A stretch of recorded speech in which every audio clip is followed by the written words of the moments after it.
Hi friends, आज हम बात करेंगे एग्जिस्टेंशियल क्राइसिस पे पार्ट 2। पहला वीडियो भी मैंने बनाया है एग्जिस्टेंशियल क्राइसिस पे।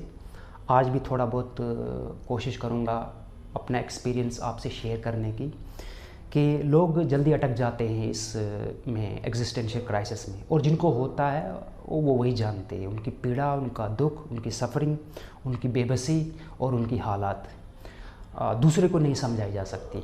और मैंने बहुत सारे लोगों को देखा है ऐसी हालत में तड़फते हुए। तो वो लोग मुझे कहते थे या तो एथीज़म होना चाहिए या तो थीज़म होना चाहिए, लेकिन दो दो चार की तरह होना चाहिए, साबित होना चाहिए। लेकिन दो दो चार की तरह हर चीज़ साबित नहीं होती है। कुछ चीज़ बिलीफ पे चलती है और कुछ चीज़ सब्जेक्टिव हमारा एक्सपीरियंस होता है। कुछ चीज़ हमें लीप ऑफ फेथ कहीं लेना पड़ता है और कहीं हमें लगता है कि यही रियलिटी है, उसी को मान लेते हैं हम। इंसान डिफरेंट है, इंसान का दिमाग अलग है, इंसान का एनवायरनमेंट अलग है, और इंसान ज़रूरी नहीं है कि एक नतीजे पे पहुंचेगा। तो मैंने कुछ लोगों को देखा था कि वो जब पढ़ते थे वो ऑर्डर में नहीं पढ़ते थे। अगर उन्होंने आज एथीज़म को पढ़ना है, सुबह वो बर्टन रसल को पढ़ेंगे या सिगमंड फ्राइड को पढ़ेंगे, दोपहर आते आते वो पैरानॉर्मल इवेंट से उस पर रिसर्च करेंगे, शाम आते आते वो एग्नोस्टिक लोग क्या बोलते हैं उनकी रिसर्च या उनके वीडियोस देखने शुरू करेंगे। और हर दिन ऐसा है। अभी मैंने थीज़म की किताब पढ़ी, अभी मैं एथीज़म पे पढ़ूंगा। अभी मैंने स्पिरिचुअल किताब उठाई है, मिस्टिज़म पढ़ रहा हूँ, और थोड़ी देर के बाद कुछ और पढ़ना स्टार्ट हो जाऊँगा। ऐसे मसले हल भी नहीं होते और ये एक ऑर्डर भी नहीं है। अगर साल 2 साल तक हम किसी एथीज़म को पकड़ के रखें और वही पढ़ें, या थीज़म को पढ़ें या एग्नोस्टिज़म को पढ़ें या उनके दलील पढ़ें या दलाइल पढ़ें, देखें, समझें, और फिक्र करें, तो वैसे हमारा ब्रेन ट्रेन हो जाएगा 1-2 साल तक एथीज़म वाले रास्ते पे, थीज़म वाले रास्ते पे, तो आसानी होगी कोई एक स्टैंड लेने में। लेकिन अगर सुबह एक, दोपहर को फिर से, शाम को कोई और वीडियो, रात आते आते कुछ और सोच, तो ये कन्फ्यूजन वाली स्टेट बन जाती है। इस कन्फ्यूजन के बाद फिर एग्जिस्टेंशियल क्राइसिस पकड़ लेते हैं, और जब पकड़ते हैं तो फिर इंसान कहता है मेरे कुछ सवालों का हल होना चाहिए, और अगर हल नहीं है तो मैं खुश नहीं रह सकता। तो पहले ही किसने गारंटी दी है कि हर सवाल का हल होगा? हर सवाल का हल नहीं होता है। कुछ सवाल होते हैं जो हम हल कर पाते, कुछ सवाल हमारे से परे हैं जिनको हम हल नहीं कर सकते। ये बात माननी पड़ेगी हमें। हम बहुत पिद्दी का शोरबा, बहुत छोटे हैं इस यूनिवर्स में, बहुत छोटे हैं, और छोटे से भी छोटे हैं। हम इस यूनिवर्स को अगर देखेंगे तो हम कहाँ एग्जिस्ट करते हैं, किस जगह में हम एग्जिस्ट करते हैं, और हमारी औकात क्या है कि सारे सवालों का हल अभी मिल जाए। वक्त के साथ साथ कुछ चीज़ों का हल होगा, कुछ चीज़ों का हल नहीं होगा, और जिनका नहीं होगा उसके बारे में भी रेडी रहना है, और जिनका हल होगा उसके बारे में भी रेडी होना है। क्योंकि मैंने जो समझा है वैसा हल मिलेगा, वैसा हल भी नहीं मिलेगा। वो वैसा होगा जैसा होगा। साइंस क्या करती है? साइंस चीज़ों को देखती है, वो जैसे एग्जिस्ट करती हैं चीज़ें, वो जैसे वर्क करती हैं वैसे ही देखती है। वो ऐसा नहीं करती कि वो जैसे एग्जिस्ट करती हैं और ख़ुद जाके उनको कुछ वो एग्जिस्ट जैसे करती हैं उनको तब्दील करके किसी और डायमेंशन में लेते हैं। नहीं, जो जैसे नेचर में वर्क हो रहा है वैसे ही वो देखते हैं लोग, एक्सपेरिमेंट करते हैं, रैशनली, लॉजिकली, बस इतना ही है, इतना ही काम है। लेकिन हमारा क्या है? दिमाग। हमारा दिमाग है ना, मरने के बाद ज़िंदगी है या नहीं है पता लगना चाहिए। कैसे पता लगेगा? कौन बताएगा? कौन है जो आपको आपके सर पे हाथ रख के बताएगा या तो है या तो नहीं है?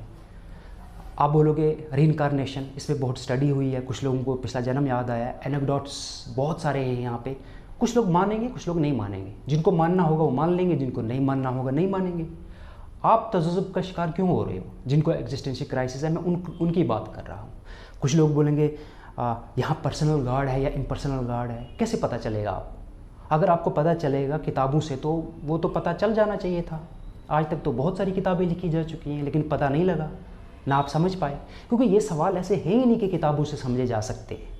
ये सवाल ऐसे हैं ही नहीं कि कोई दूसरा आके आपको बता सकता है कि कैसे है और कैसे नहीं है। ये कोई मटेरियल वर्ल्ड नहीं है। मटेरियल वर्ल्ड को हम साइंटिफिक मेथड से देख सकते हैं, सुन सकते हैं, समझ सकते हैं। ये ऐसी चीज़ें हैं जो अनफॉल्सिफाइबल हैं।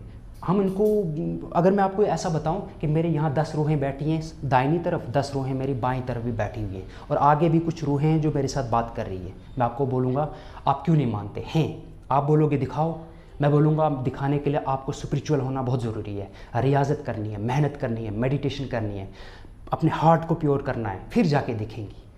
ऐसा तो नहीं है। अगर मैं आपको ये और एक बात बोलूँ कि एक पहाड़ है, वहाँ पे उसके पीछे बंदर है और कुछ लोग रहते हैं, आप मेरे से एड्रेस लोगे, आप जाओगे, बिल्कुल पता लगेगा है या नहीं है। लेकिन यहाँ नहीं लग सकता कि मेरे इर्द गिर्द दो हैं। ये मैं झूठ भी बोल सकता हूँ, मेरा डिल्यूजन भी हो सकता है, मेरा पर्सनल फेथ भी हो सकता है। मैं ऐसे भटका भी रहा होऊंगा लोगों को बोलते भी हैं ऐसे लोग।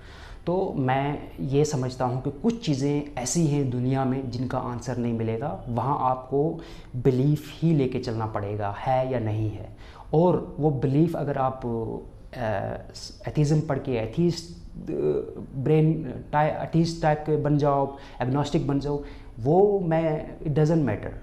आपको क्या चीज़ खुश रखती है, आप कैसे खुश हो रहे हो, आप ज़िंदगी कैसे जी रहे हो। जो इल्म आपको खुशी ही नहीं दे रहा, उस इल्म के पीछे क्या करोगे जाके। जो इल्म आपको अभी पीस में आप नहीं हो, अभी आप प्रेजेंट आपका बिल्कुल ख़राब हो चुका है, तो 100 किताबें 200 किताबें 1000 लाइब्रेरी पढ़ के क्या करोगे, कहाँ पहुँचोगे, कहाँ जाओगे। बेहतर ये है, मैंने अपने दोस्त को बोला था ऐसी किताबें मत पढ़ो, जाओ बैक टू द बेसिक्स। कुछ चीज़ें जो बेसिक्स है हमारी हैं, एक्सरसाइज करो, जिम जाओ, काम करो, मेहनत करो, परिवार में रहो, बस यही है। जो होगा कल को देखा जाएगा। आप कल जो होगा आपके सामने आ जाएगा मरने के बाद। पहले परेशान होने की क्या ज़रूरत है।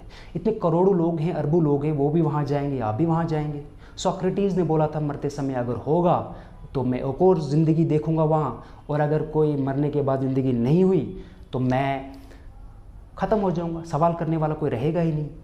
तो ये जो स्टोइसिज्म है या जो ये चीज़ें हैं, ये समझनी होंगी, ये थ्योरीज़, ये फ़िलासफ़ीज़। और फ़िलासफ़ी आपको खुश नहीं रख सकती। आप अपने आप में कितना खुश हो, अभी इस वक्त खुश नहीं हो तो कल कैसे खुश होंगे।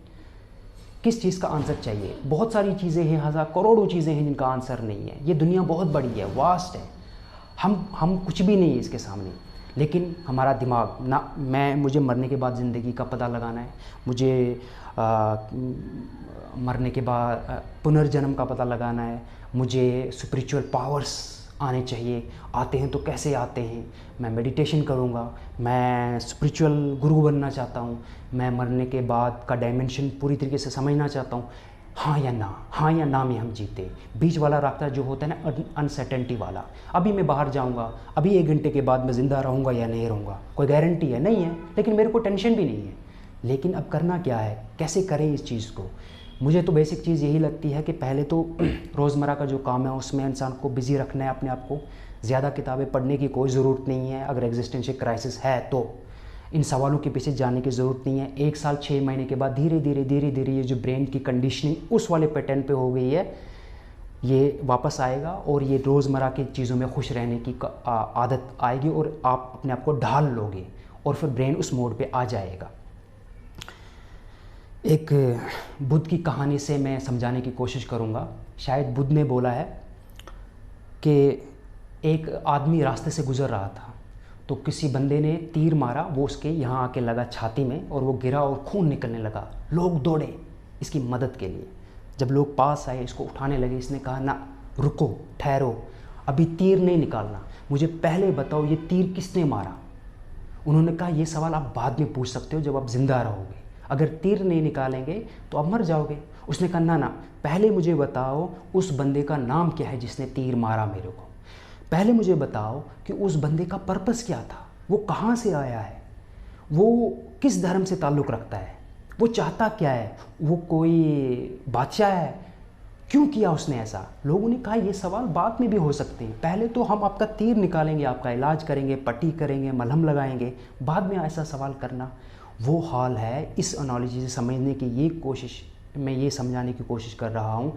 हम कहते हैं रुको, मैं बाद में खुश होऊंगा, पहले मुझे बताओ मरने के बाद क्या होता है। रुको, पहले रुको, मेटाफिजिकल वर्ल्ड कैसी होगी, रुको, फलाना डायमेंशन कैसा होगा, फलानी जगह क्या होगा, जो पैरानॉर्मल इवेंट्स हैं उनमें कैसे होता है, स्पिरिचुअल वर्ल्ड कैसी होती है। नहीं, रुको, बाद में मैं मरने के बाद खुश होऊंगा, अभी नहीं रह सकता।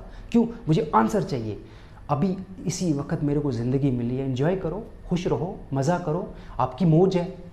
दोनों ज़िंदगियां आपके सामने हैं। मरने के बाद तब ऐश करना। आज की अभी की रियलिटी को हम झुठला रहे हैं उस चीज़ के लिए जो चीज़ अभी हमारे सामने आई ही नहीं, हमने देखा ही नहीं, हमें पता ही नहीं। लेकिन अभी को, आज को, हमारी ज़िंदगी को हम दाव पे लगाते हैं, सेक्रीफाइस करते हैं, हम ऐसी चीज़ों में जीते हैं।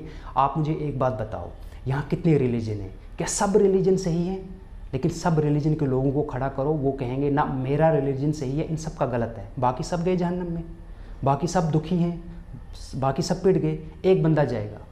तो ऐसे ही मैं ये समझाने की कोशिश कर रहा हूँ, जो आज आपको मिला है ये मान लो कि मेटाफिजिकल वर्ल्ड हो, चाहे पैरानॉर्मल इवेंट्स हो, चाहे ट्रांसडेंटल कोई एक्सपीरियंस कोई इंसान करता हो, ये उसका पर्सनल प्रॉब्लम है, ये उसके जो बंदा बोल रहा है उसको बोलो मुबारक हो आपको, आप अगर प्रूव कर सकते हो तो करो, नहीं कर सकते तो मुझे इस ज़िंदगी के जीने की कोई शौक़ नहीं है, जाने की कोई शौक़ नहीं है, मैं जहाँ हूँ मैं खुश हूँ। हेडफोन लगाओ, गाने लगाओ, एंजॉय करो, ज़िंदगी जियो, दूसरों की मदद करो, अपनी मदद करो, अपने से प्यार करो, और ऐसे सवालों को जब आएँ तो ऐसे सवालों को बोलो बाय बाय, टाटा, नमस्ते, हमें आपके साथ नहीं उलझना है और ना ही मुझे कुछ ज़्यादा पढ़ना है। पढ़ के कहाँ जाओगे? क्या पढ़ के आपको आंसर मिल जाएगा? अगर आप सर्टेन हो कि पढ़ के आपको खुदा मिल जाएगा तो पढ़ो। फिर तो सर बर्ट्रैंड रसल को भी मिलना चाहिए था, सबसे ज़्यादा पढ़ा लिखा था। फिर सैम हैरिस को मिलना चाहिए था, डॉकिंस को मिलना चाहिए था, डैनियल डेलेंट को मिलना चाहिए था, पर नहीं मिला।